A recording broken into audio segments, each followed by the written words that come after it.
The Science of Getting Rich by Wallace D. Wattles. Preface. This book is pragmatical, not philosophical; practical manual, not a treatise upon theories. It is intended for the men and women whose most pressing need is for money, who wish to get rich first and philosophize afterward. It is for those who have, so far, found neither the time, the means, nor the opportunity to go deeply into the study of metaphysics, but who want results, and who are willing to take the conclusions of science as a basis for action, without going into all the processes by which those conclusions were reached. It is expected that the reader will take the fundamental statements upon faith, just as he would take statements concerning a law of electrical action if they were promulgated by a Marconi or an Edison; and, taking the statements upon faith, that he will prove their truth by acting upon them without fear or hesitation. Every man or woman who does this will certainly get rich, for the science herein applied is an exact science, and failure is impossible. For the benefit, however, of those who wish to investigate philosophical theories, and so secure a logical basis of faith, I will here cite certain authorities. The monistic theory of the universe, the theory that one is all, and that all is one, that one substance manifests itself as the seeming many elements of the material world, is of Hindu origin, and has been gradually winning its way into the thought of the Western world for 200 years. It is the foundation of all the Oriental philosophies, and of those of Descartes, Spinoza, Leibniz, Schopenhauer, Hegel, and Emerson. The reader who would dig the philosophical foundations of this is advised to read Hegel and Emerson for himself. In writing this book I have sacrificed all other considerations to plainness and simplicity of style, so that all might understand. The plan of action laid down herein was deduced from the conclusions of philosophy. It has been thoroughly tested, and bears the supreme test of practical experiment. It works.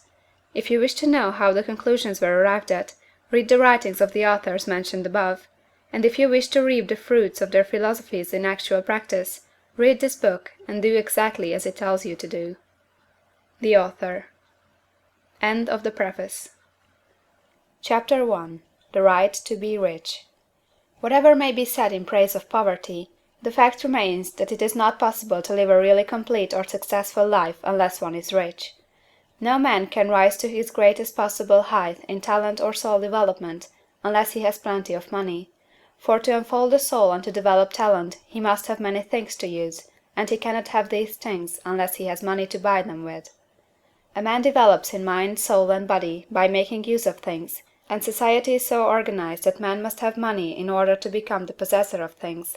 Therefore, the basis of all advancement for man must be the science of getting rich.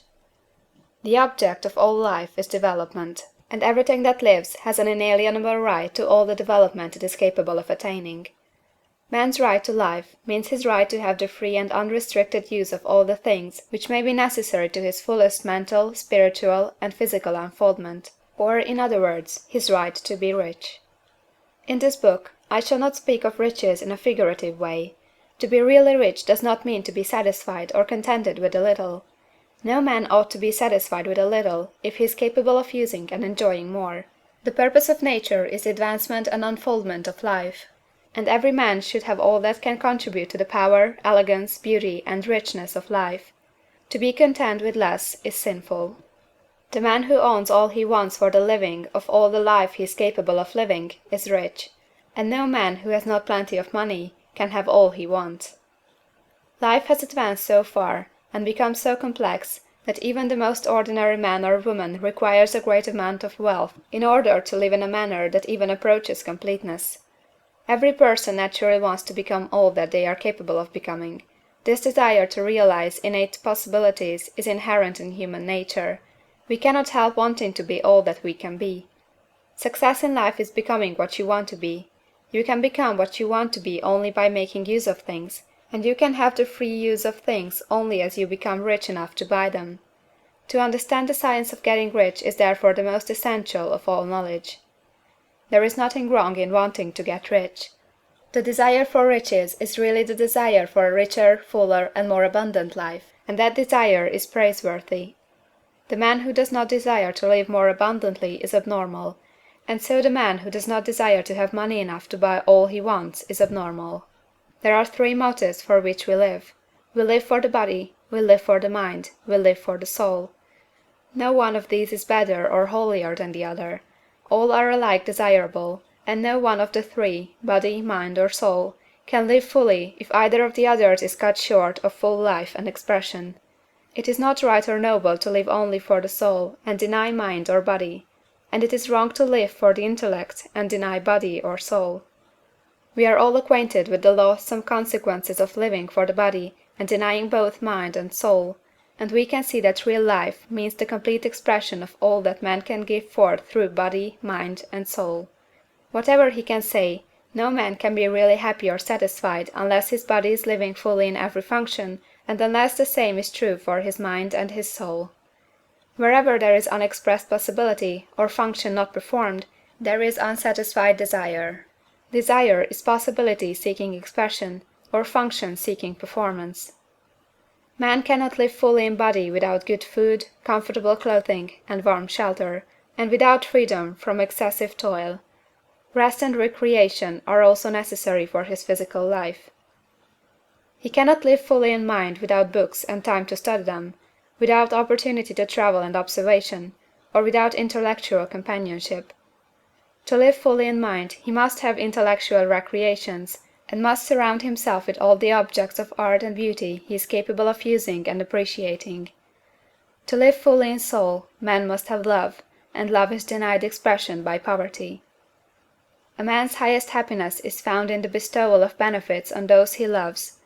Love finds its most natural and spontaneous expression in giving. The man who has nothing to give cannot fill his place as a husband or father, as a citizen, or as a man.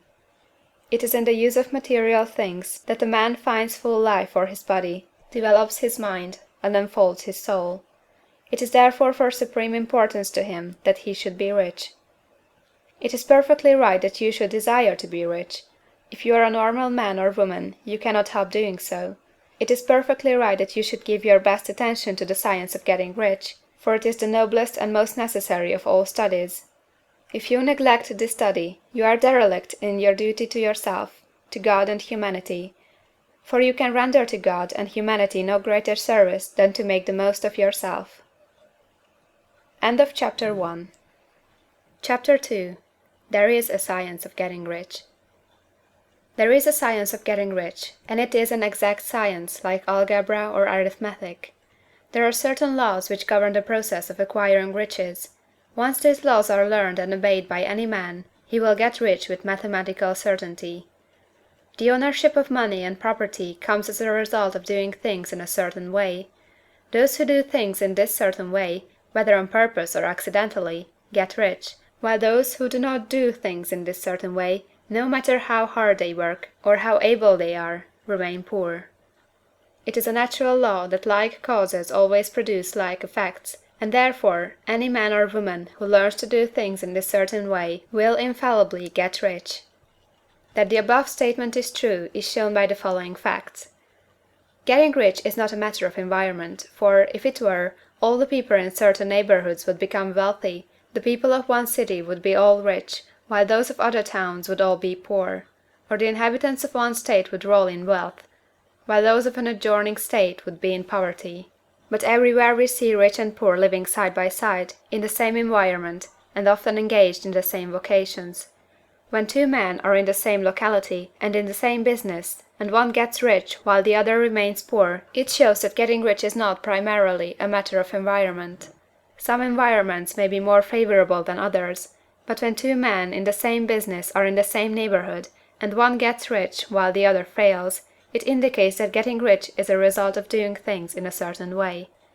And further, the ability to do things in this certain way is not due solely to the possession of talent, for many people who have great talent remain poor, while others who have very little talent get rich. Studying the people who have got rich, we find that they are an average lot in all respects, having no greater talents or abilities than other men. It is evident that they do not get rich because they possess talents or abilities that other men have not, but because they happen to do things in a certain way. Getting rich is not the result of saving or thrift. Many very penurious people are poor, while free spenders often get rich.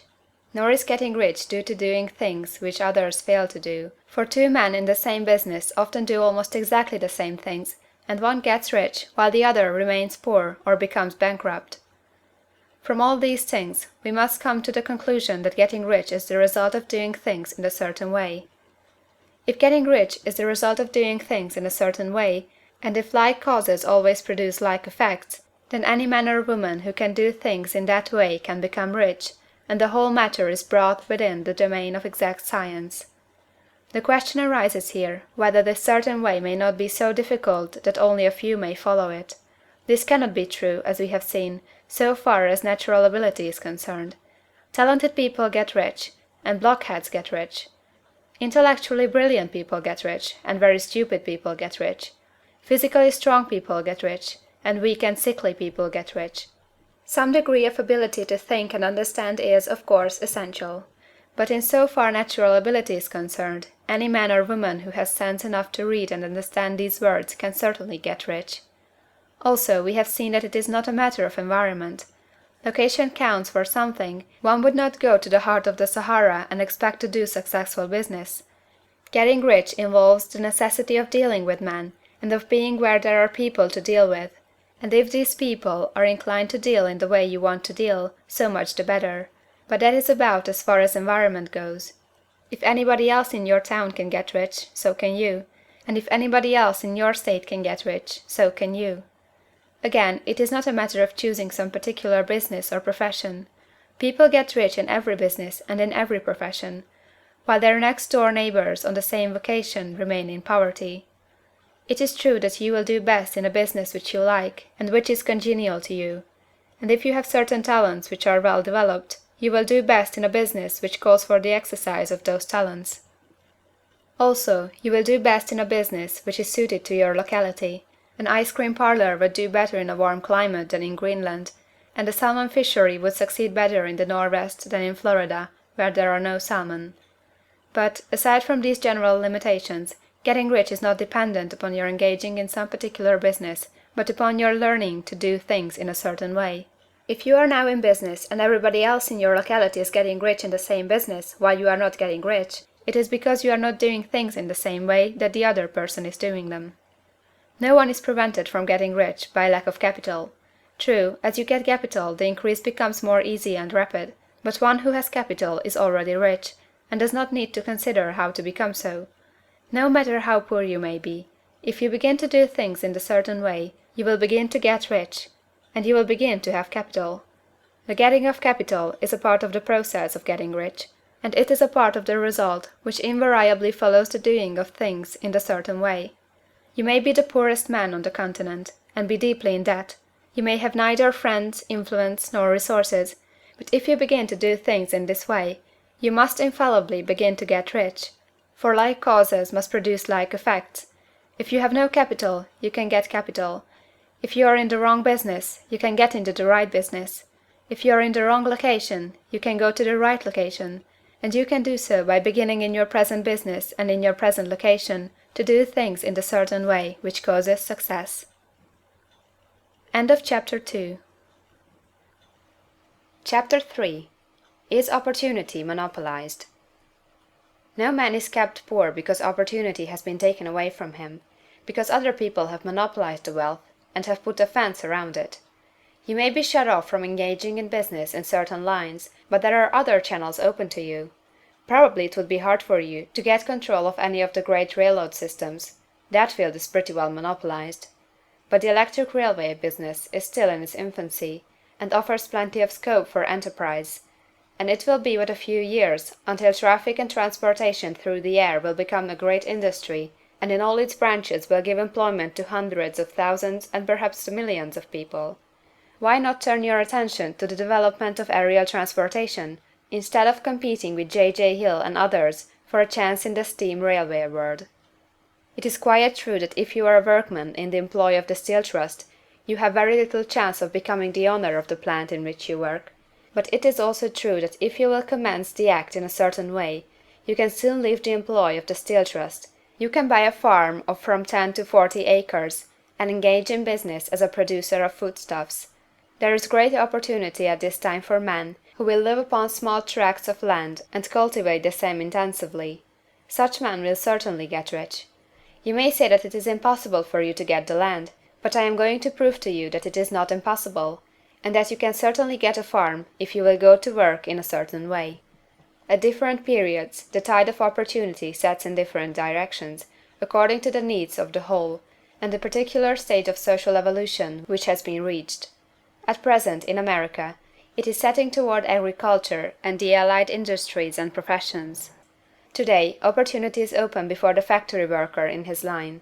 It is open before the businessman who supplies the farmer more than before the one who supplies the factory worker, and before the professional man who waits upon the farmer more than before the one who serves the working class. There is abundance of opportunity for the man who will go with the tide, instead of trying to swim against it. So the factory workers, either as individuals or as a class, are not deprived of opportunity. The workers are not being kept down by their masters. They are not being ground by the trusts and combinations of capital. As a class, they are where they are because they do not do things in a certain way. If the workers of America chose to do so, they could follow the example of their brothers in Belgium and other countries, and establish great department stores and cooperative industries. They could elect men of their own class to office, and pass laws favoring the development of such cooperative industries, and in a few years they could take peaceable possession of the industrial field. The working class may become the master class whenever they will begin to do things in a certain way. The law of wealth is the same for them as it is for all others.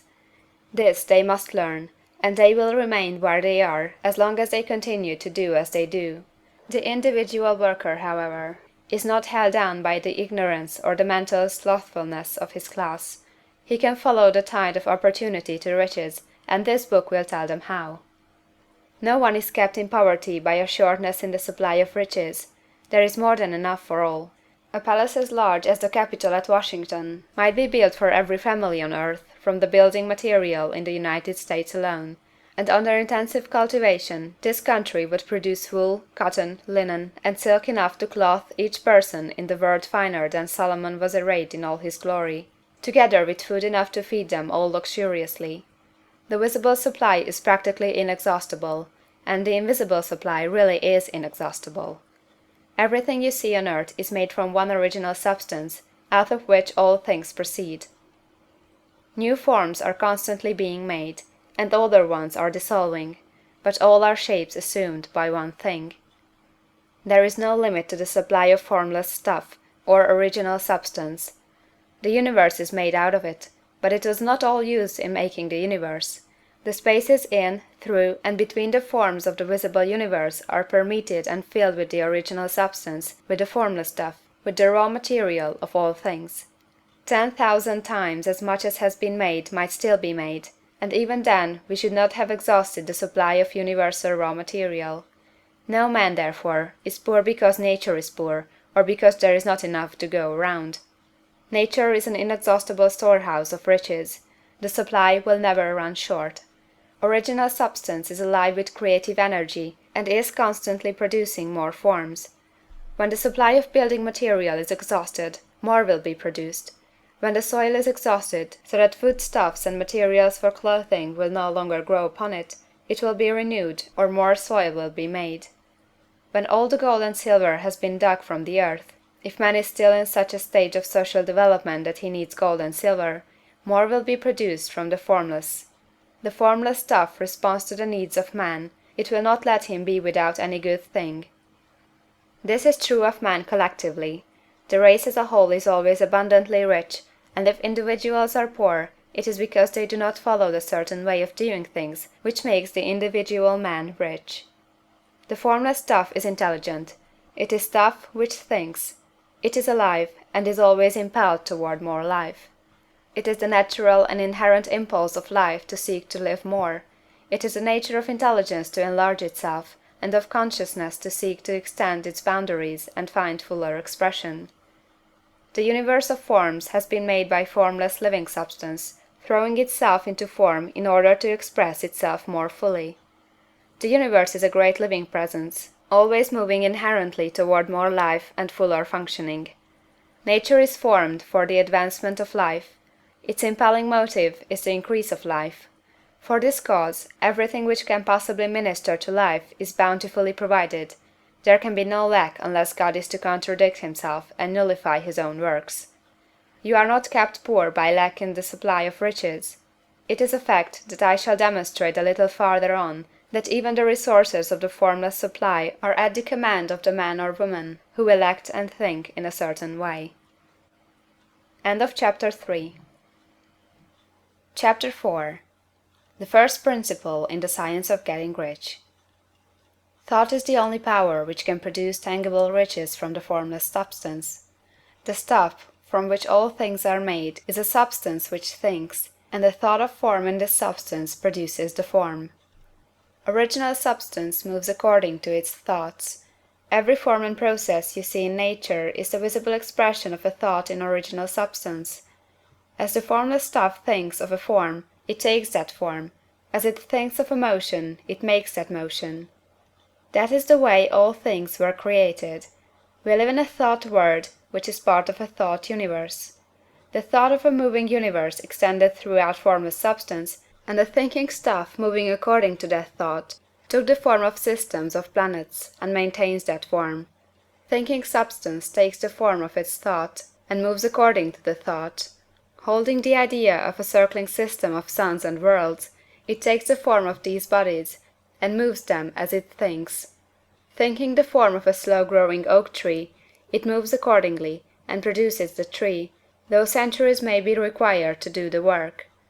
In creating, the formless seems to move according to the lines of motion it has established.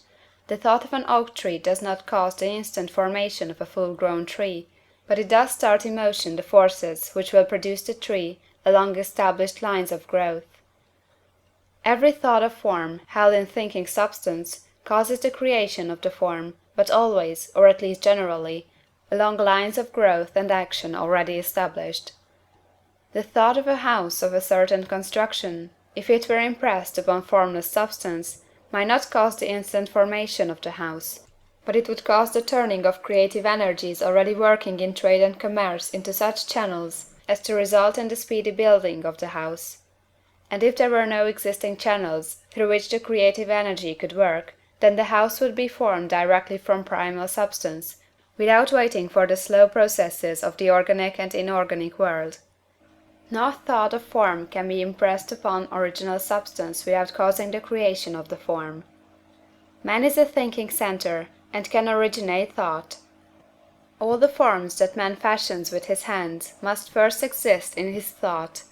He cannot shape a thing until he has thought that thing. And so far man has confined his efforts wholly to the work of his hands. He has applied manual labor to the world of forms, seeking to change or modify those already existing. He has never thought of trying to cause the creation of new forms by impressing his thoughts upon formless substance. When man has a thought form, he takes material from the forms of nature, and makes an image of the form which is in his mind. He has so far made little or no effort to cooperate with formless intelligence, to work with the Father. He has not dreamed that he can do what he seeth the Father doing. Man reshapes and modifies existing forms by manual labor. He has given no attention to the question whether he may not produce things from formless substance by communicating his thoughts to it. We propose to prove that he may do so, to prove that any man or woman may do so, and to show how. As our first step, we must lay down three fundamental propositions. First, we assert that there is one original formless stuff, or substance, from which all things are made. All the seemingly many elements are but different presentations of one element. All the many forms found in organic and inorganic nature are but different shapes, made from the same stuff. And this stuff is thinking stuff. A thought held in it produces the form of the thought. Thought, in thinking substance, produces shapes. Man is a thinking centre, capable of original thought.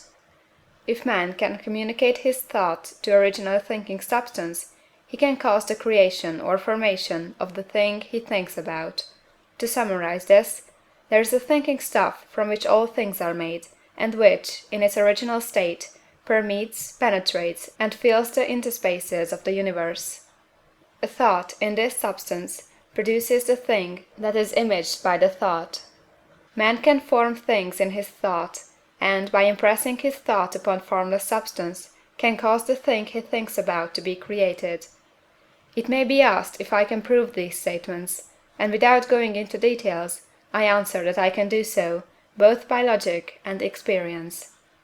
Reasoning back from the phenomena of form and thought, I come to one original thinking substance, and reasoning forward from this thinking substance, I come to man's power to cause the formation of the thing he thinks about.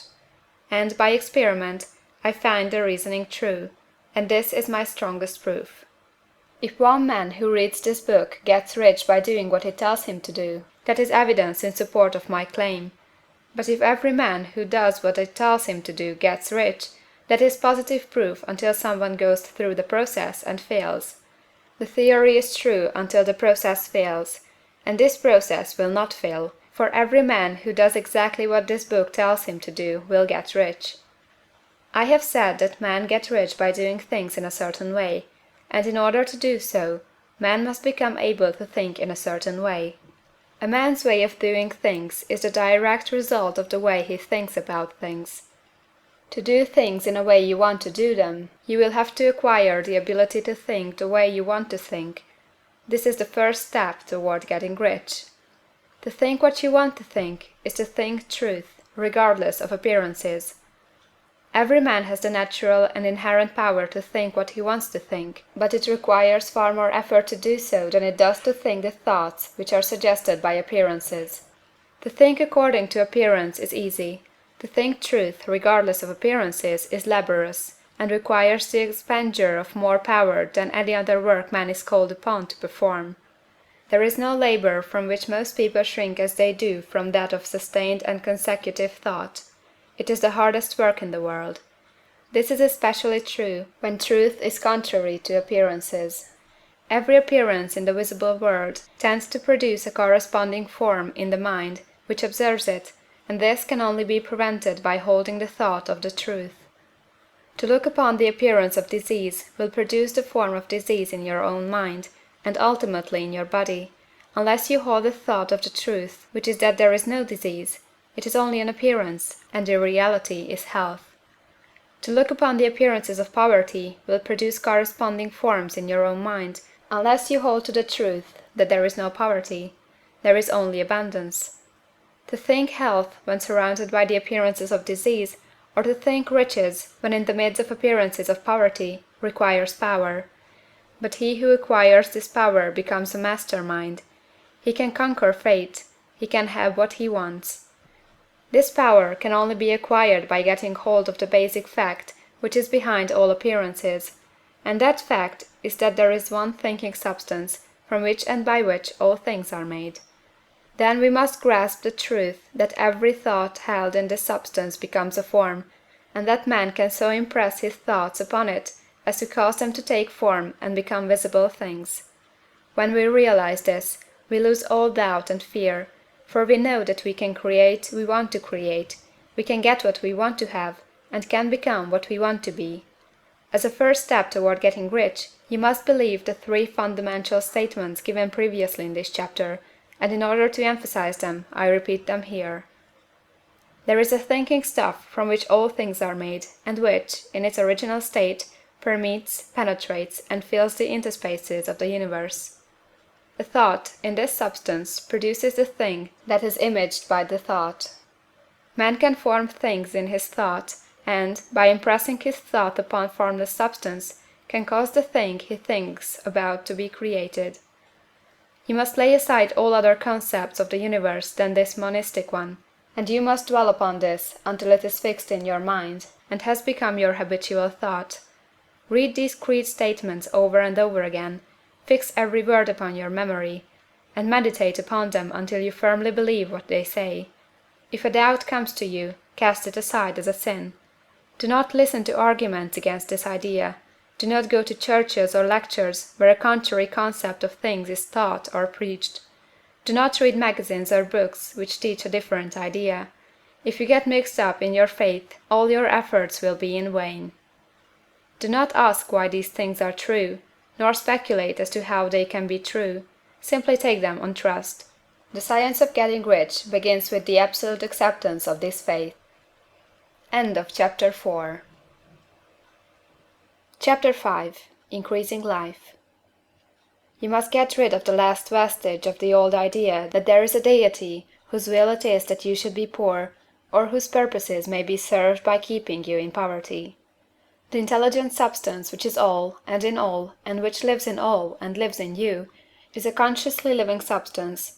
Being a consciously living substance, it must have the nature and inherent desire of every living intelligence for increase of life. Every living thing must continually seek for the enlargement of its life, because life, in the mere act of living, must increase itself. A seed, dropped into the ground, springs into activity, and in the act of living produces 100 more seeds. Life, by living, multiplies itself. It is forever becoming more. It must do so if it continues to be at all. Intelligence is under the same necessity for continuous increase. Every thought we think makes it necessary for us to think another thought. Consciousness is continually expanding. Every fact we learn leads us to the learning of another fact. Knowledge is continually increasing. Every talent we cultivate brings to the mind the desire to cultivate another talent. We are subject to the urge of life, seeking expression, which ever drives us on to know more, to do more, and to be more. In order to know more, do more, and be more, we must have more. We must have things to use, for we learn, and do, and become, only by using things. We must get rich, so that we can live more. The desire for riches is simply the capacity for larger life seeking fulfillment. Every desire is the effort of an unexpressed possibility to come into action. It is power seeking to manifest which causes desire. That which makes you want more money is the same as that which makes the plant grow. It is life, seeking fuller expression. The one living substance must be subject to this inherent law of all life. It is permeated with the desire to live more. That is why it is under the necessity of creating things. The one substance desires to live more in you, hence it wants you to have all the things you can use. It is the desire of God that you should get rich. He wants you to get rich, because he can express himself better through you if you have plenty of things to use in giving him expression. He can live more in you if you have unlimited command of the means of life. The universe desires you to have everything you want to have. Nature is friendly to your plans. Everything is naturally for you. Make up your mind that this is true. It is essential, however, that your purpose should harmonize with the purpose that is in all. You must want real life, not mere pleasure of sensual gratification. Life is the performance of function, and the individual really lives only when he performs every function, physical, mental, and spiritual, of which he is capable, without excess in any. You do not want to get rich in order to live swinishly, for the gratification of animal desires. That is not life. But the performance of every physical function is a part of life, and no one lives completely who denies the impulses of the body a normal and healthful expression. You do not want to get rich solely to enjoy mental pleasures, to get knowledge, to gratify ambition, to outshine others, to be famous. All these are a legitimate part of life, but the man who lives for the pleasures of the intellect alone will only have a partial life, and he will never be satisfied with his lot. You do not want to get rich solely for the good of others, to lose yourself for the salvation of mankind, to experience the joys of philanthropy and sacrifice. The joys of the soul are only a part of life, and they are no better nor nobler than any other part. You want to get rich in order that you may eat, drink, and be merry when it is time to do these things, in order that you may surround yourself with beautiful things, see distant lands, feed your mind, and develop your intellect, in order that you may love man and do kind things, and be able to play a good part in helping the world to find truth. But remember that extreme altruism is no better nor nobler than extreme selfishness. Both are mistakes. Get rid of the idea that God wants you to sacrifice yourself for others, and that you can secure his favor by doing so. God requires nothing of the kind. What he wants you is that you should make the most of yourself, for yourself, and for others. And you can help others more by making the most of yourself than in any other way. You can make the most of yourself only by getting rich, So it is right and praiseworthy that you should give your first and best thought to the work of acquiring wealth. Remember, however, that the desire of substance is for all, and its movements must be for more life to all. It cannot be made to work for less life to any, because it is equally in all, seeking riches and life. Intelligent substance will make things for you, but it will not take things away from some one else and give them to you. You must get rid of the thought of competition. You are to create, not to compete for what is already created. You do not have to take anything from anyone. You do not have to drive sharp bargains. You do not have to cheat, or to take advantage. You do not need to let any man work for you for less than he earns. You do not have to covet the property of others, or to look at it with wistful eyes. No man has anything of which you cannot have the like, and that without taking what he has away from him. You are to become a creator, not a competitor. You are going to get what you want, but in such a way that when you get it every other man will have more than he has now. I am aware that there are men who get a vast amount of money by proceeding in direct opposition to the statements in the paragraph above, and may add a word of explanation here. Men of the plutocratic type, who become very rich, do so sometimes purely by their extraordinary ability on the plane of competition, and sometimes they unconsciously relate themselves to substance in its great purposes and movements for the general racial upbuilding through industrial evolution. Rockefeller, Carnegie, Morgan, and others have been the unconscious agents of the supreme in the necessary work of systematizing and organizing productive industry, and in the end, their work will contribute immensely toward increased life for all. Their day is nearly over. They have organized production, and will soon be succeeded by the agents of the multitude, who will organize the machinery of distribution. The multimillionaires are like the monster reptiles of the prehistoric eras. They play a necessary part in the evolutionary process, but the same power which produced them will dispose of them. And it is well to bear in mind that they have never been really rich. A record of the private lives of most of this class will show that they have really been the most abject and wretched of the poor. Riches secured on the competitive plane are never satisfactory and permanent. They are yours today and another's tomorrow. Remember, if you are to become rich in a scientific and certain way, you must rise entirely out of the competitive thought. You must never think for a moment that the supply is limited. Just as soon as you begin to think that all the money is being cornered and controlled by bankers and others, and that you must exert yourself to get laws passed to stop this process and so on, in that moment you drop into the competitive mind, and your power to cause creation is gone for the time being, and what is worse, you will probably arrest the creative movements you have already instituted.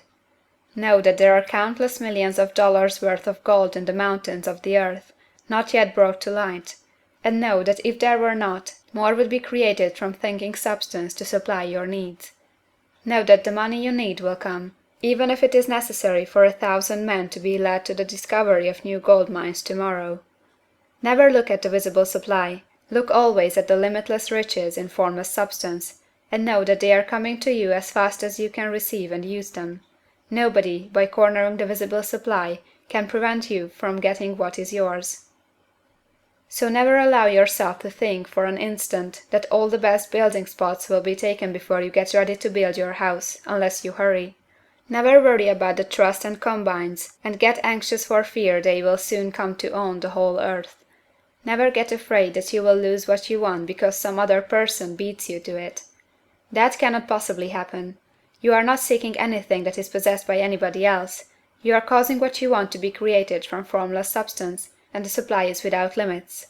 Stick to the formulated statement. There is a thinking stuff from which all things are made, and which, in its original state, permeates, penetrates, and fills the interspaces of the universe. A thought, in this substance, produces the thing that is imaged by the thought.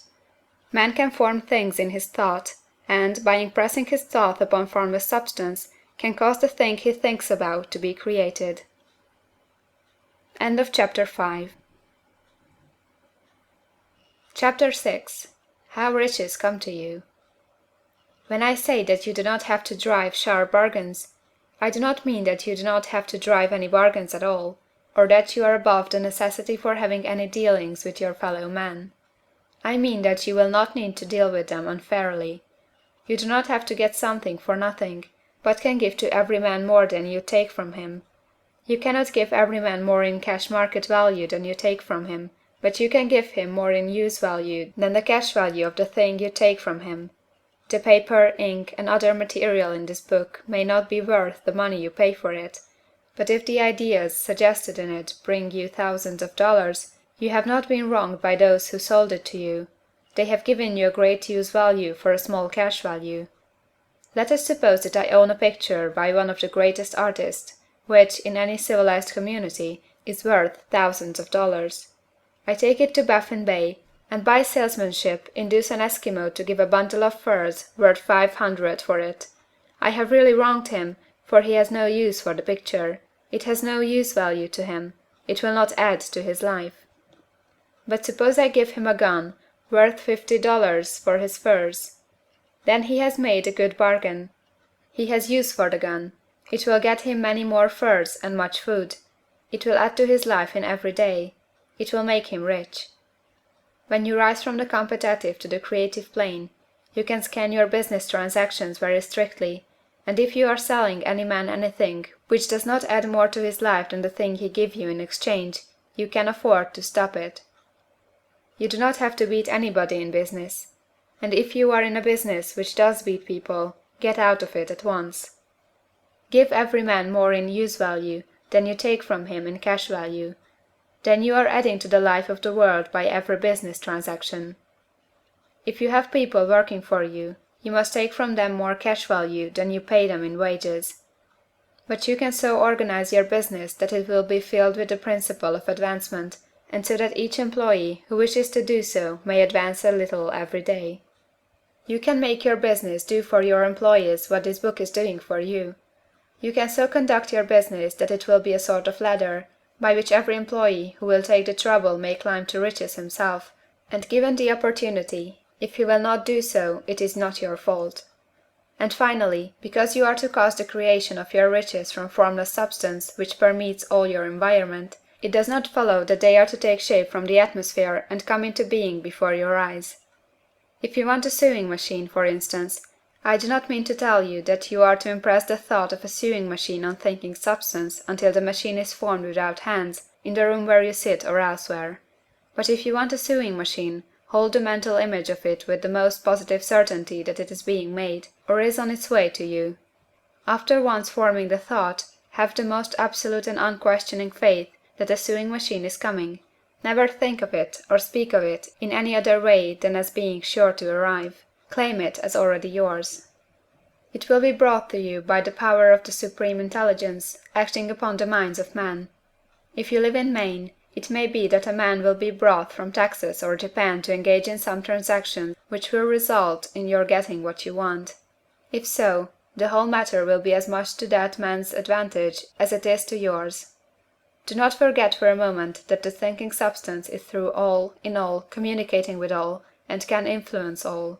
The desire of thinking substance for fuller life and better living has caused the creation of all the sewing machines already made, and it can cause the creation of millions more, and will, whenever men set it in motion by desire and faith, and by acting in a certain way.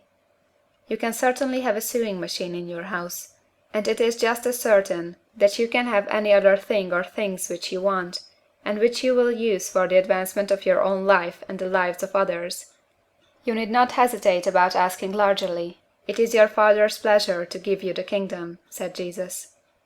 Original substance wants to live all that is possible in you, and wants you to have all that you can or will use for the living of the most abundant life.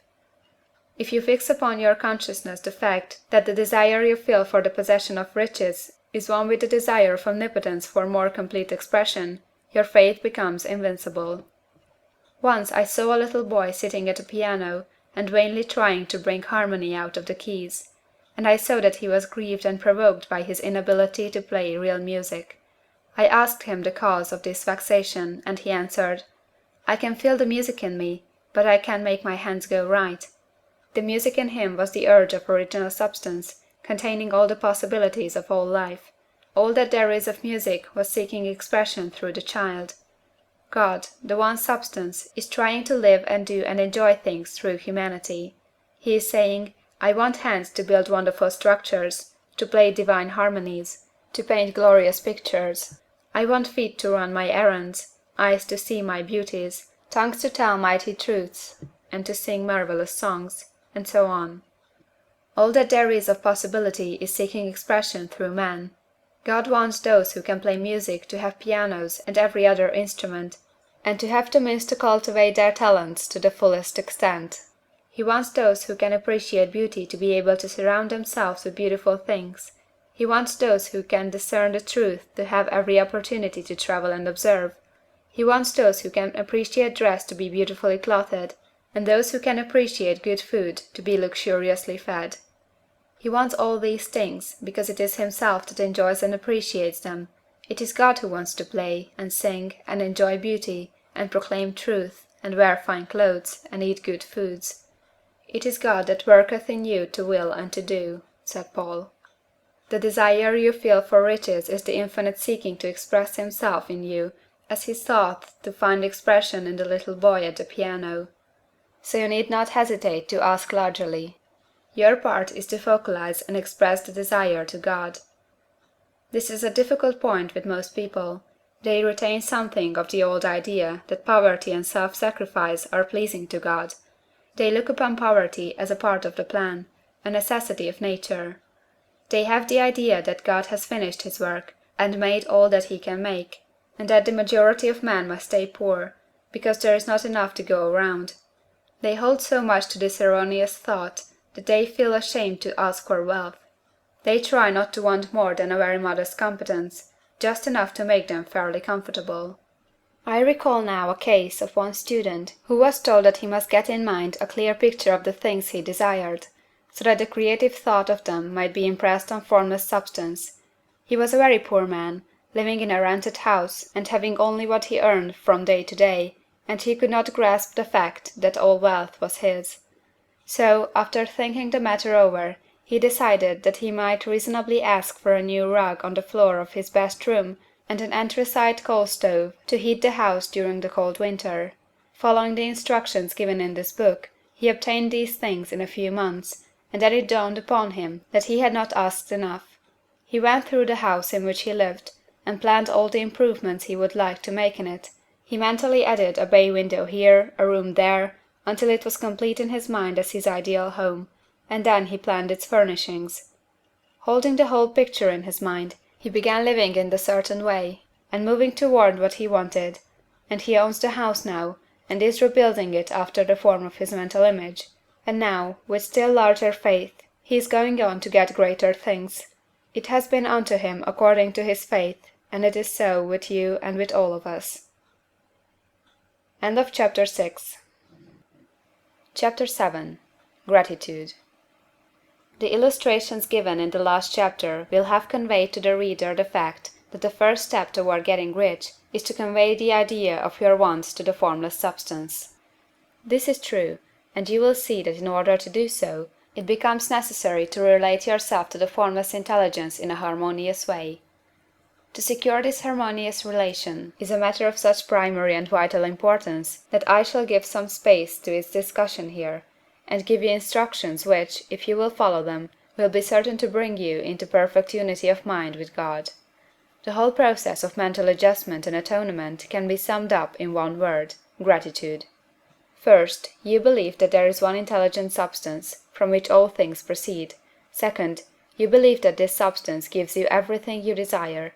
And third, you relate yourself to it by a feeling of deep and profound gratitude. Many people who order their lives rightly in all other ways are kept in poverty by their lack of gratitude. Having received one gift from God, they cut the wires which connect them with Him by failing to make acknowledgment. It is easy to understand that the nearer we live to the source of wealth, the more wealth we shall receive. And it is easy also to understand that the soul that is always grateful lives in closer touch with God than the one which never looks to Him in thankful acknowledgment. The more gratefully we fix our minds on the Supreme when good things come to us, the more good things we will receive, and the more rapidly they will come. And the reason simply is that the mental attitude of gratitude draws the mind into closer touch with the source from which the blessings come. If it is a new thought to you that gratitude brings your whole mind into closer harmony with the creative energies of the universe, consider it well, and you will see that it is true. The good things you already have come to you along the line of obedience to certain laws. Gratitude will lead your mind out along the ways by which things come, and it will keep you in close harmony with creative thought and prevent you from falling into competitive thought. Gratitude alone can keep you looking toward the all, and prevent you from falling into the error of thinking of the supply as limited, and to do that would be fatal to your hopes. There is a law of gratitude, and it is absolutely necessary that you should observe the law, if you are to get the results you seek. The law of gratitude is the natural principle that action and reaction are always equal, and in opposite directions. The grateful outreaching of your mind in thankful praise to the Supreme is a liberation or expenditure of force. It cannot fail to reach that to which it addressed, and the reaction is an instantaneous movement towards you. Draw nigh unto God, and he will draw nigh unto you. That is a statement of psychological truth. And if your gratitude is strong and constant, the reaction in formless substance will be strong and continuous. The movement of the things you want will be always toward you.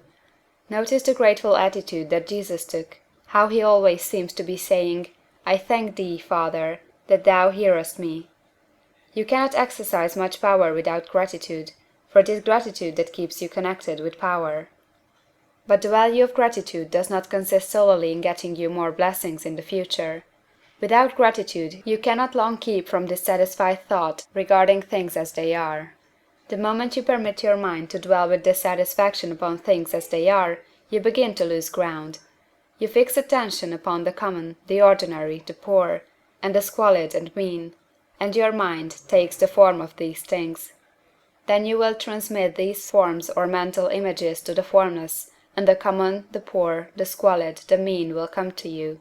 To permit your mind to dwell upon the inferior is to become inferior and to surround yourself with inferior things.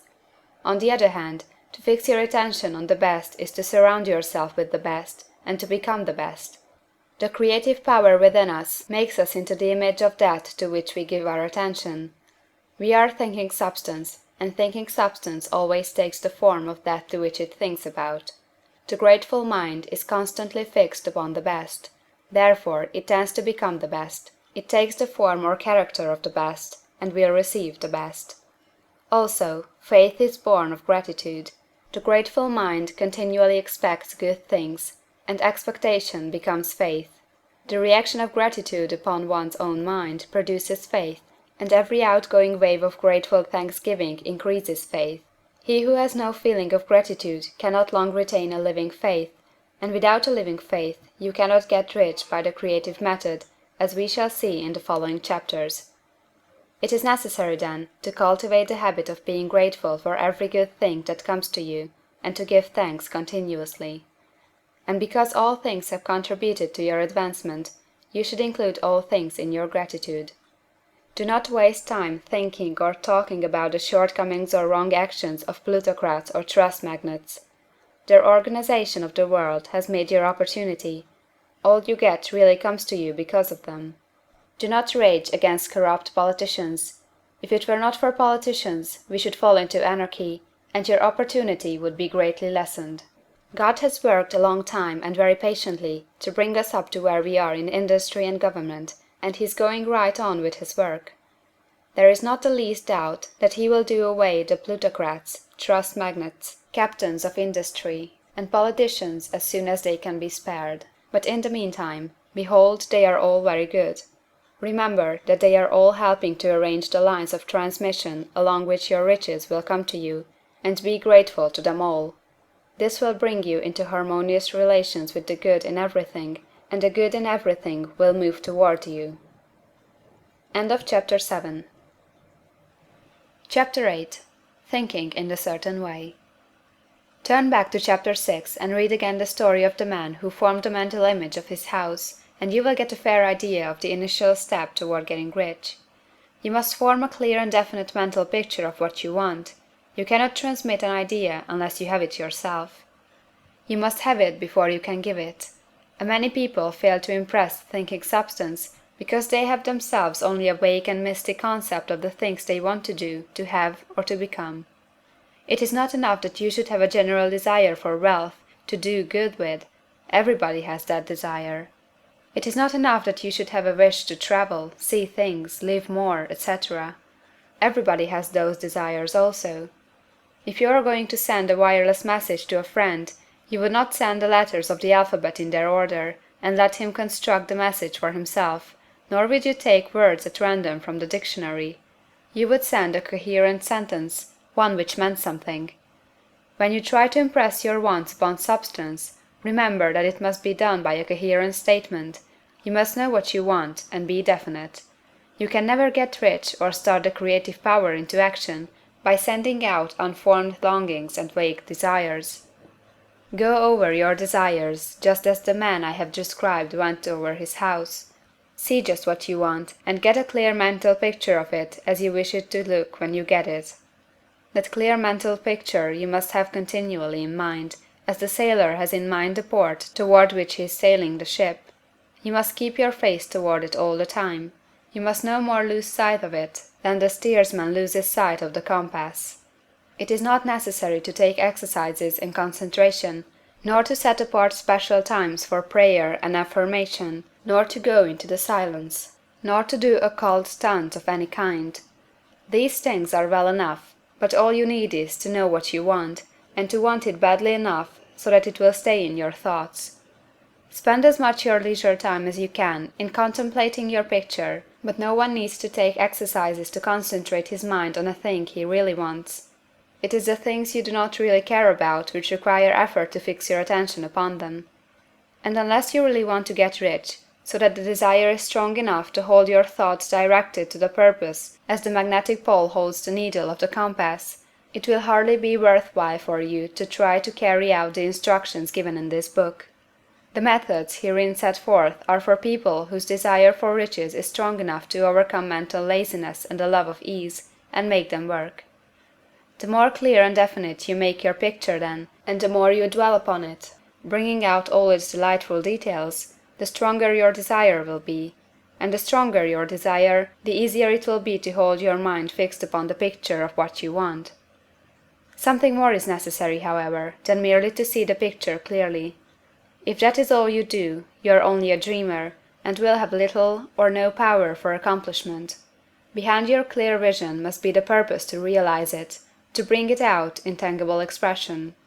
And behind this purpose must be an invincible and unwavering faith that the thing is already yours, that it is at hand, and you have only to take possession of it. Live in the new house mentally until it takes form around you physically. In the mental realm, enter at once into full enjoyment of the things you want. Whatsoever things ye ask for when ye pray, believe that ye receive them, and ye shall have them, said Jesus. See the things you want as if they were actually around you all the time. See yourself as owning and using them. Make use of them in imagination just as you will use them when they are your tangible possessions. Dwell upon your mental picture until it is clear and distinct, and then take the mental attitude of ownership toward everything in that picture. Take possession of it, in mind, in the full faith that it is actually yours. Hold to this mental ownership. Do not waver for an instant in the faith that it is real. And remember what was said in the preceding chapter about gratitude. Be as thankful for it all the time as you expect it to be when it has taken form. The man who can sincerely thank God for the things which as yet he owns only in imagination, has real faith. He will get rich. He will cause the creation of whatsoever he wants. You do not need to pray repeatedly for things you want. It is not necessary to tell God about it every day. Use not vain repetitions as the heathen do, said Jesus to his pupils, for your Father knoweth that ye have need of these things before ye ask him. Your part is to intelligently formulate your desire for the things which make for a larger life, and to get these desire arranged into a coherent whole, and then to impress this whole desire upon the formless substance, which has the power and the will to bring you what you want. You do not make this impression by repeating strings of words. You make it by holding the vision with unshakable purpose to attain it, and with steadfast faith that you do attain it. The answer to prayer is not according to your faith while you are talking, but according to your faith while you are working. You cannot impress the mind of God by having a special Sabbath day set apart to tell him what you want, and forgetting him during the rest of the week. You cannot impress him by having special hours to go into your closet and pray, if you then dismiss the matter from your mind until the hour of prayer comes again. Oral prayer is well enough, and has its effect, especially upon yourself, in clarifying your vision and strengthening your faith. But it is not your oral petitions which get you what you want. In order to get rich, you do not need a sweet hour of prayer, you need to pray without ceasing. And by prayer I mean holding steadily to your vision, with the purpose to cause its creation into solid form, and the faith that you are doing so. Believe that ye receive them. The whole matter turns on receiving, once you have clearly formed your vision. When you have formed it, it is well to make an oral statement, addressing the Supreme in reverent prayer, and from that moment you must, in mind, receive what you ask for. Live in the new house, wear the fine clothes, ride in the automobile, go on the journey, and confidently plan for greater journeys. Think and speak of all the things you have asked for in terms of actual present ownership. Imagine an environment and a financial condition exactly as you want them, and live all the time in that imaginary environment and financial condition. Mind, however, that you do not do this as a mere dreamer or castle builder. Hold to the faith that the imaginary is being realized, and to the purpose to realize it. Remember that it is faith and purpose in the use of the imagination which makes the difference between the scientist and the dreamer. And having learned this fact, it is here that you must learn the proper use of the will. End of Chapter 8. Chapter 9. How to use the will. To set about getting rich in a scientific way, you do not try to apply your willpower to anything outside of yourself. You have no right to do so, anyway. It is wrong to apply your will to other men and women in order to get them do what you wish done. It is as flagrantly wrong to coerce people by mental power as it is to coerce them by physical power. If compelling people by physical force to do things for you reduces them to slavery, compelling them by mental means accomplishes exactly the same thing. The only difference is in methods. If taking things from people by physical force is robbery, then taking things by mental force is robbery also. There is no difference in principle. You have no right to use your willpower upon another person, even for his own good, for you do not know what is for his good.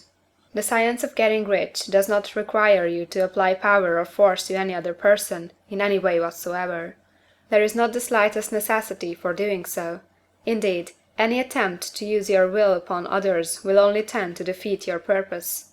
You do not need to apply your will to things in order to compel them to come to you. That would simply be trying to coerce God, and would be foolish and useless, as well as irreverent. You do not have to compel God to give you good things, any more than you have to use your willpower to make the sun rise. You do not have to use your willpower to conquer an unfriendly deity, or to make stubborn and rebellious forces do your bidding. Substance is friendly to you, and is more anxious to give you what you want than you are to get it. To get rich, you need only to use your willpower upon yourself. When you know what to think or do, then you must use your will to compel yourself to think and do the right things. That is the legitimate use of the will in getting what you want, to use it in holding yourself to the right course. Use your will to keep yourself thinking and acting in a certain way. Do not try to project your will, or your thoughts, or your mind out into space, to act on things or people. Keep your mind at home. It can accomplish more there than elsewhere. Use your mind to form a mental image of what you want, and to hold that vision with faith and purpose. And use your will to keep your mind working in the right way.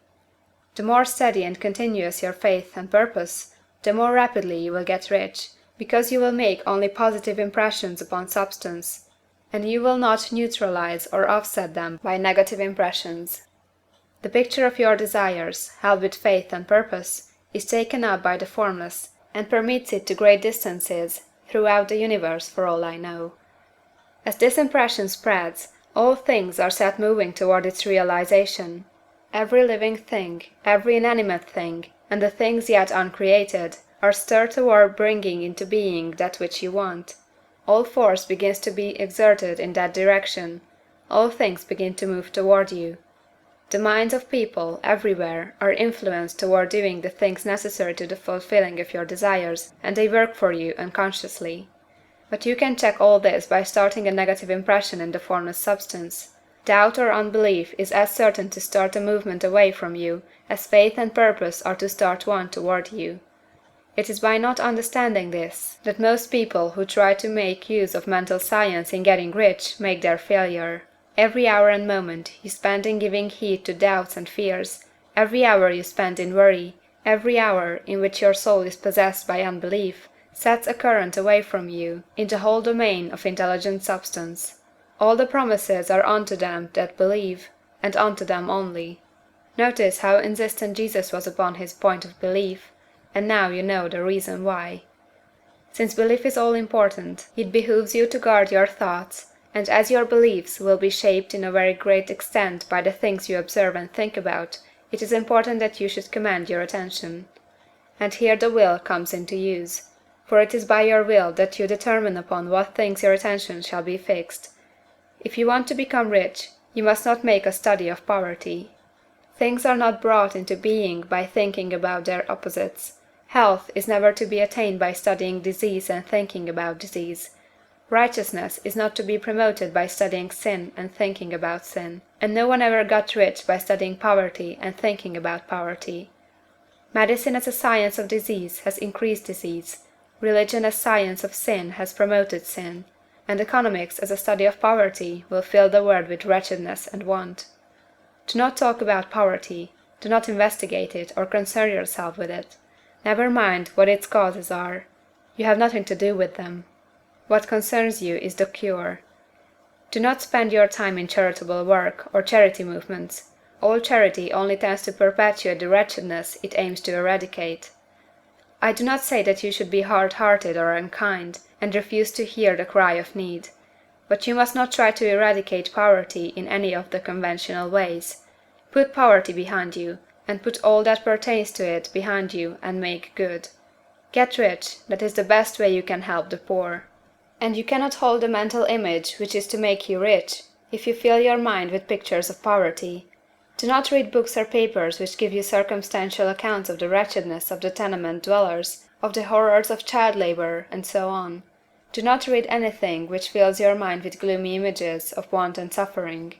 You cannot help the poor in the least by knowing about these things, and the widespread knowledge of them does not tend to all to do away with poverty. What tends to do away with poverty is not the getting of pictures of poverty into your mind, but getting pictures of wealth into the minds of the poor. You are not deserting the poor in their misery when you refuse to allow your mind to be filled with pictures of that misery. Poverty can be done away with, not by increasing the number of well-to-do people to think about poverty, but by increasing the number of poor people who purpose with faith to get rich. The poor do not need charity, they need inspiration. Charity only sends them a loaf of bread to keep them alive in their wretchedness, or gives them an entertainment to make them forget for an hour or two, but inspiration will cause them to rise out of their misery. If you want to help the poor, demonstrate to them that they can become rich. Prove it by getting rich yourself. The only way in which poverty will ever be banished from this world is by getting a large and constantly increasing number of people to practice the teaching of this book. People must be taught to become rich by creation, not by competition. Every man who becomes rich by competition throws down behind him the ladder by which he rises, and keeps others down. But every man who gets rich by creation opens a way for thousands to follow him, and inspires them to do so. You are not showing hardness of heart or an unfeeling disposition when you refuse to pity poverty, see poverty, read about poverty, or think and talk about it, or to listen to those who do talk about it. Use your willpower to keep your mind off the subject of poverty, and to keep it fixed with faith and purpose on the vision of what you want. End of Chapter 9. Chapter 10. Further use of the will. You cannot retain a true and clear vision of wealth if you are constantly turning your attention to opposing pictures, whether they be external or imaginary. Do not tell of your past troubles of a financial nature, If you have had them, do not think of them at all. Do not tell of the poverty of your parents, or the hardships of your early life. To do any of these things is to mentally class yourself with the poor for the time being, and it will certainly check the movement of things in your direction. Let the dead bury their dead, as Jesus said. Put poverty and all things that pertain to poverty completely behind you. You have accepted a certain theory of the universe as being correct, and are resting all your hopes of happiness on its being correct. And what can you gain by giving heed to conflicting theories? Do not read religious books which tell you that the world is soon coming to an end. And do not read the writing of muckrakers and pessimistic philosophers who tell you that it is going to the devil. The world is not going to the devil, it is going to God. It is wonderful becoming. True, there may be a good many things in existing conditions which are disagreeable, but what is the use of studying them when they are certainly passing away, and when the study of them only tends to check their passing and keep them with us? Why give time and attention to things which are being removed by evolutionary growth, when you can hasten their removal only by promoting the evolutionary growth as far as your part of it goes? No matter how horrible in seeming may be the conditions in certain countries, sections, or places, you waste your time and destroy your own chances by considering them. You should interest yourself in the world's becoming rich. Think of the riches the world is coming into, instead of the poverty it is growing out of. And bear in mind that the only way in which you can assist the world in growing rich is by growing rich yourself through the creative method, not the competitive one. Give your attention wholly to the riches. Ignore poverty. Whenever you think or speak of those who are poor, think and speak of them as those who are becoming rich, as those who are to be congratulated rather than pitied. Then they and others will catch the inspiration and begin to search for the way out. Because I say that you are to give your whole time and mind and thought to riches, it does not follow that you are to be sordid or mean. To become really rich is the noblest aim you can have in life, for it includes everything else. On the competitive plane, the struggle to get rich is a godless scramble for power over other men, but when we come into the creative mind, all this is changed. All that is possible in the way of greatness and soul unfoldment, of service and lofty endeavor, comes by way of getting rich. All is made possible by the use of things. If you lack for physical health, you will find that the attainment of it is conditional on your getting rich. Only those who are emancipated from financial worry and who have the means to live a carefree existence and follow hygienic practices can have and retain health. Moral and spiritual greatness is possible only to those who are above the competitive battle of existence, and only those who are becoming rich on the plane of creative thought are free from the degrading influences of competition. If your heart is set on domestic happiness, remember that love flourishes best where there is refinement, a high level of thought, and freedom from corrupting influences, and these are to be found only where riches are attained by the exercise of creative thought, without strife or rivalry. You can aim at nothing so great or noble, I repeat, as to become rich, and you must fix your attention upon your mental picture of riches, to the exclusion of all that may tend to dim or obscure the vision. You must learn to see the underlying truth in all things. You must see beneath all seemingly wrong conditions the great one life ever moving forward toward fuller expression and more complete happiness. It is the truth that there is no such thing as poverty, that there is only wealth. Some people remain in poverty because they are ignorant of the fact that there is wealth for them, and these can be best taught by showing them the way of affluence in your own person and practice. Others are poor because, while they feel that there is a way out, they are too intellectually indolent to put forth the mental effort necessary to find that way and by travel it, and for these the very best thing you can do is to arouse their desire by showing them the happiness that comes from being rightly rich. Others still are poor because, while they have some notion of science, they have become so swamped and lost in the maze of metaphysical and occult theories that they do not know which road to take. They try a mixture of many systems and fail in all. For these again the very best thing to do is to show the right way in your own person and practice. An ounce of doing things is worth a pound of theorizing. The very best thing you can do for the whole world is to make the most of yourself. You can serve God and man in no more effective way than by getting rich, That is, if you get rich by the creative method and not by the competitive one. Another thing. We assert that this book gives in detail the principles of the science of getting rich, and if that is true, you do not need to read any other book upon the subject. This may sound narrow and egoistical, but consider, there is no more scientific method of computation in mathematics than by addition, subtraction, multiplication, and division. No other method is possible. There can be but one shortest distance between 2 points. There is only one way to think scientifically, and that is to think in the way that leads to the most direct and simple route to the goal. No man has yet formulated a briefer or less complex system than the one set forth herein. It has been stripped of all non-essentials. When you commence on this, lay all others aside. Put them out of your mind altogether. Read this book every day, keep it with you, commit it to memory, and do not think about other systems and theories. If you do, you will begin to have doubts, and to be uncertain and wavering in your thought, and then you will begin to make failures. After you have made good and become rich, you may study other systems as much as you please, but until you are quite sure that you have gained what you want, do not read anything on this line but this book, unless it be the authors mentioned in the preface. And read only the most optimistic comments on the world's news, those in harmony with your picture. Also, postpone your investigations into the occult. Do not dabble in theosophy, spiritualism, or kindred studies.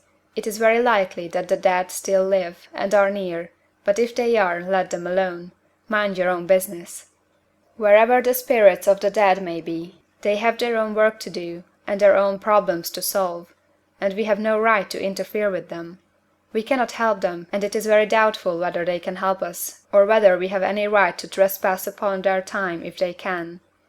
Let the dead and the hereafter alone, and solve your own problem, get rich. If you begin to mix with the occult, you will start mental cross-currents which will surely bring your hopes to shipwreck. Now, this and the preceding chapters have brought us to the following statement of the basic facts.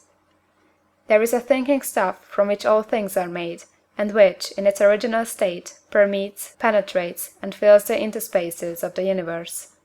A thought in this substance produces the thing that is imaged by the thought. Man can form things in his thought, and, by impressing his thought upon formless substance, can cause the thing he thinks about to be created. In order to do this, man must pass from the competitive to the creative mind. He must form a clear mental picture of the things he wants, and hold this picture in his thoughts with the fixed purpose to get what he wants, and the unwavering faith that he does get what he wants, closing his mind against all that may tend to shake his purpose, dim his vision, or quench his faith. And in addition to all this, we shall now see that he must live and act in a certain way. End of Chapter 10. Chapter 11. Acting in a certain way. Thought is the creative power, or the impelling force which causes the creative power to act. Thinking in a certain way will bring riches to you, but you must not rely upon thought alone, paying no attention to personal action. That is the rock upon which many otherwise scientific metaphysical thinkers meet shipwreck, the failure to connect thought with personal action. We have not yet reached the stage of development, even supposing such a stage to be possible, in which man can create directly from formless substance without nature's processes or the work of human hands. Man must not only think, but his personal action must supplement his thought. By thought, you can cause the gold in the hearts of the mountains to be impelled toward you, but it will not mine itself, refine itself, coin itself into double eagles, and come rolling along the roads seeking its way into your pocket. Under the impelling power of the Supreme Spirit, man's affairs will be so ordered that some one will be led to mine the gold for you. Other men's business transactions will be so directed that the gold will be brought toward you, and you must so arrange your own business affairs that you may be able to receive it when it comes to you.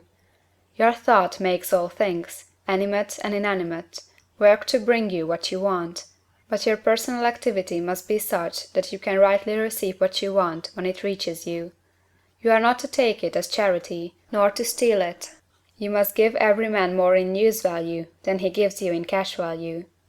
The scientific use of thought consists in forming a clear and distinct mental image of what you want, in holding fast to the purpose to get what you want, and in realizing with grateful faith that you do get what you want. Do not try to project your thought in any mysterious or occult way, with the idea of having it go out and do things for you. That is wasted effort, and will weaken your power to think with sanity.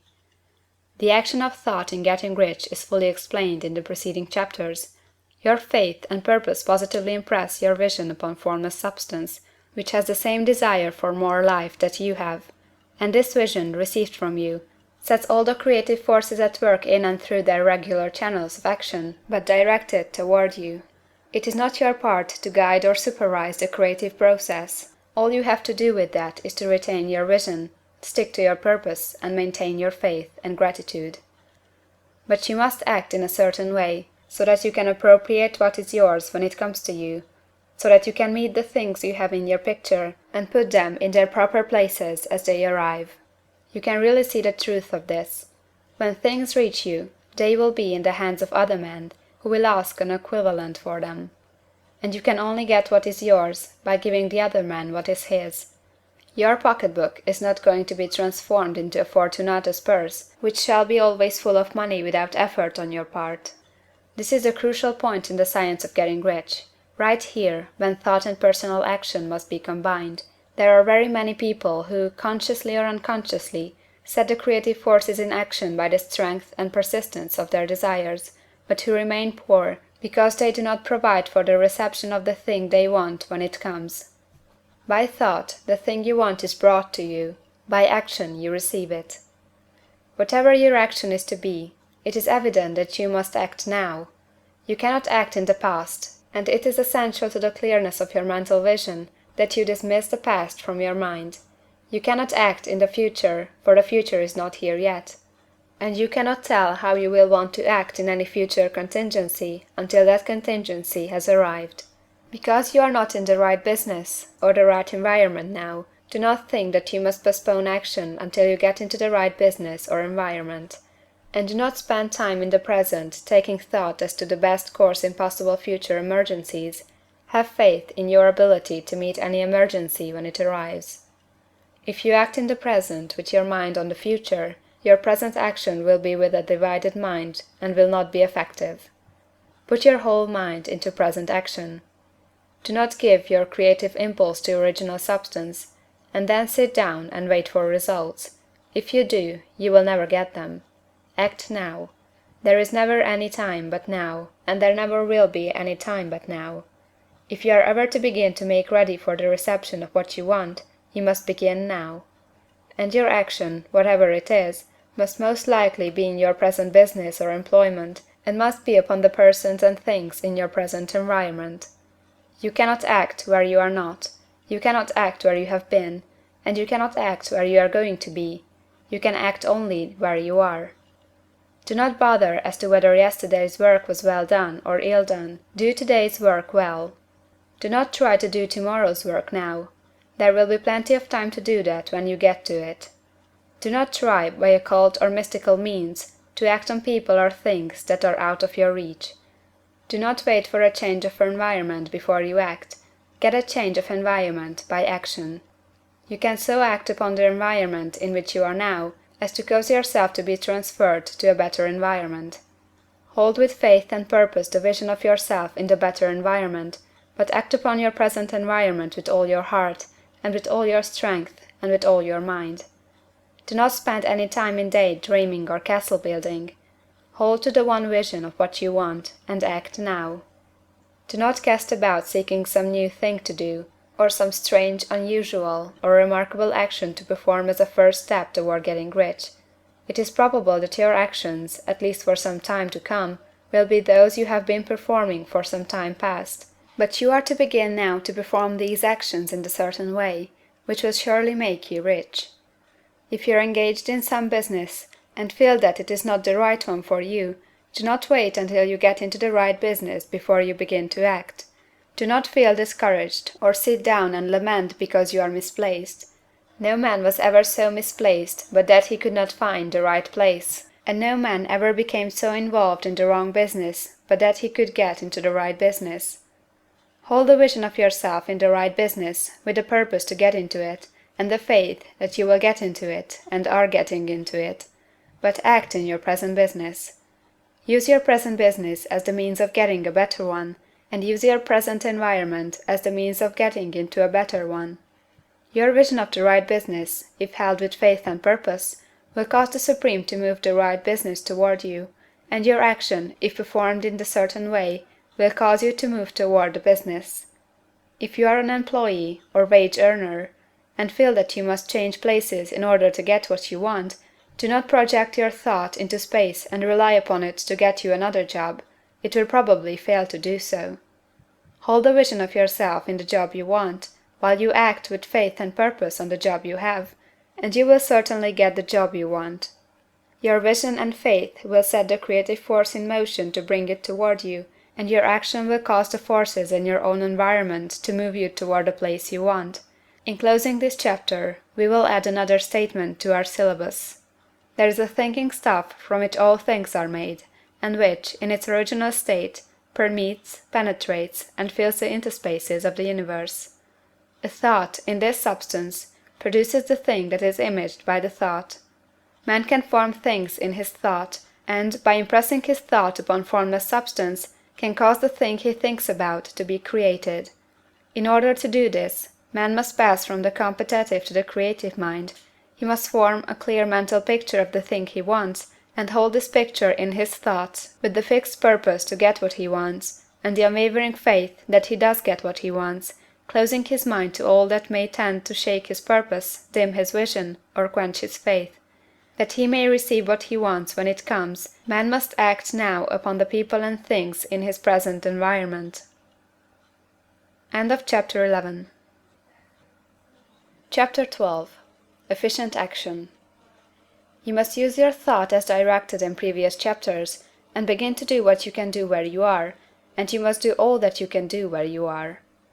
You can advance only by being larger than your present place, and no man is larger than his present place who leaves undone any of the work pertaining to that place. The world is advanced only by those who more than fill their present places. If no man quite filled his present place, you can see that there must be a going backward in everything. Those who do not quite fill their places are dead weight upon society, government, commerce, and industry. They must be carried along by others at a great expense. The progress of the world is retarded only by those who do not fill the places they are holding. They belong to a former age and a lower stage or plane of life, and their tendency is toward degeneration. No society could advance if every man was smaller than his place. Social evolution is guided by the law of physical and mental evolution. In the animal world, evolution is caused by excess of life. When an organism has more life than can be expressed in the functions of its own plane, it develops the organs of a higher plane, and a new species is originated. There never would have been new species had there not been organisms which more than filled their places. The law is exactly the same for you. Your getting rich depends upon your applying this principle to your own affairs. Every day is either a successful day or a day of failure, and it is the successful days which get you what you want. If every day is a failure, you can never get rich, while if every day is a success, you cannot fail to get rich. If there is something that may be done today, and you do not do it, you have failed in so far as that thing is concerned, and the consequences may be more disastrous than you can imagine. You cannot foresee the results of even the most trivial act. You do not know the workings of all the forces that have been set moving in your behalf. Much may be depending on your doing some simple act. It may be the very thing which is to open the door of opportunity to very great possibilities. You can never know all the combinations which Supreme Intelligence is making for you in the world of things and of human affairs. Your neglect or failure to do some small thing may cause a long delay in getting what you want. Do, every day, all that can be done that day. There is, however, a limitation or qualification of the above that you must take into account. You are not to overwork, nor to rush blindly into your business in the effort to do the greatest possible number of things in the shortest possible time. You are not to try to do tomorrow's work today, nor to do a week's work in a day. It is really not the number of things you do, but the efficiency of each separate action that counts. Every act is, in itself, either a success or a failure. Every act is, in itself, either effective or inefficient. Every inefficient act is a failure, and if you spend your life in doing inefficient acts, your whole life will be a failure. The more things you do, the worse is for you, if all your acts are inefficient ones. On the other hand, every efficient act is a success in itself, and if every act of your life is an efficient one, your whole life must be a success. The cause of failure is doing too many things in an inefficient manner and not doing enough things in an efficient manner. You will see that it is a self-evident proposition that if you do not do any inefficient acts, and if you do a sufficient number of efficient acts, you will become rich. If now it is possible for you to make each act an efficient one, you see again that the getting of riches is reduced to an exact science, like mathematics. The matter turns then on the questions whether you can make each separate act a success in itself, and this you can certainly do. You can make each act a success, because all power is working with you, and all power cannot fail. Power is at your service, and to make each act efficient, you have only to put power into it. Every action is either strong or weak, and when everyone is strong, you are acting in the certain way which will make you rich. Every act can be made strong and efficient by holding your vision while you are doing it, and putting the whole power of your faith and purpose into it. It is at this point that people fail to separate mental power from personal action. They use the power of mind in one place and at one time, and they act in another place and at another time. So their acts are not successful in themselves. Too many of them are inefficient. But if all power goes into every act, no matter how commonplace, every act will be a success in itself. And as in the nature of things, every success opens the way to other successes, your progress toward what you want, and the progress of what you want toward you, will become increasingly rapid. Remember that successful action is cumulative in its results. Since the desire for more life is inherent in all things, when a man begins to move toward larger life, more things attach themselves to him, and the influence of his desire is multiplied.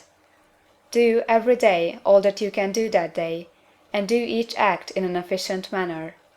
In saying that you must hold your vision while you are doing each act, however trivial or commonplace, I do not mean to say that it is necessary at all times to see the vision distinctly to all its smallest details. It should be the work of your leisure hours to use your imagination on the details of your vision, and to contemplate them until they are firmly fixed upon memory. If you wish speedy results, spend practically all your spare time in this practice. By continuous contemplation you will get the picture of what you want, even to the smallest details, so firmly fixed upon your mind, and so completely transferred to the mind of formless substance, that in your working hours you need only to mentally refer to the picture to stimulate your faith and purpose, and cause your best effort to be put forth. Contemplate your picture in your leisure hours until your consciousness is so full of that you can grasp it instantly. You will become so enthused in its bright promises that the mere thought of it will call forth the strongest energies of your whole being. Let us again repeat our syllabus, and by slightly changing the closing statements, bring it to the point we have now reached.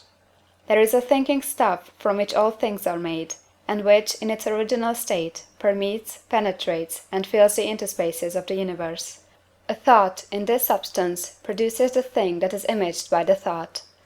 Man can form things in his thought, and, by impressing his thought upon formless substance, can cause the thing he thinks about to be created.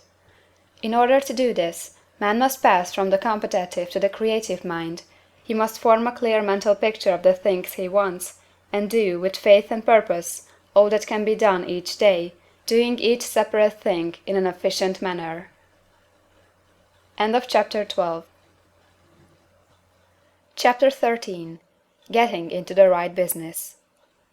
Success in any particular business depends for one thing upon your possessing in a well-developed state the faculties required in that business.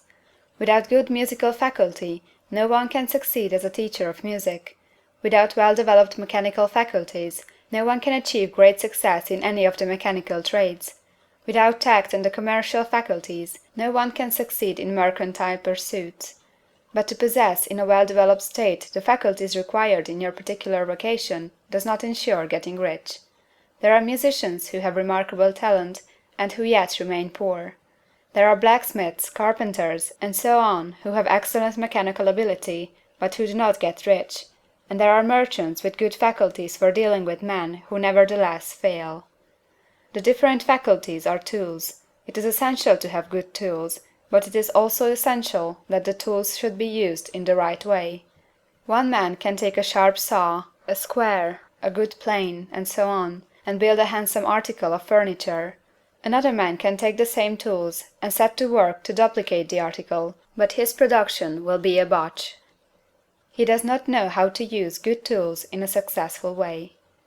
The various faculties of your mind are the tools with which you must do the work which is to make you rich.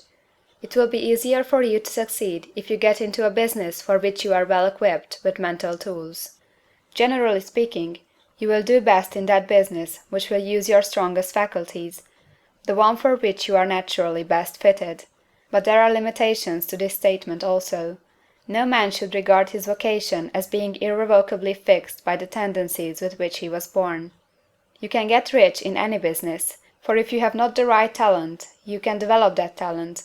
It merely means that you will have to make your tools as you go along, instead of confining yourself to the use of those with which you were born.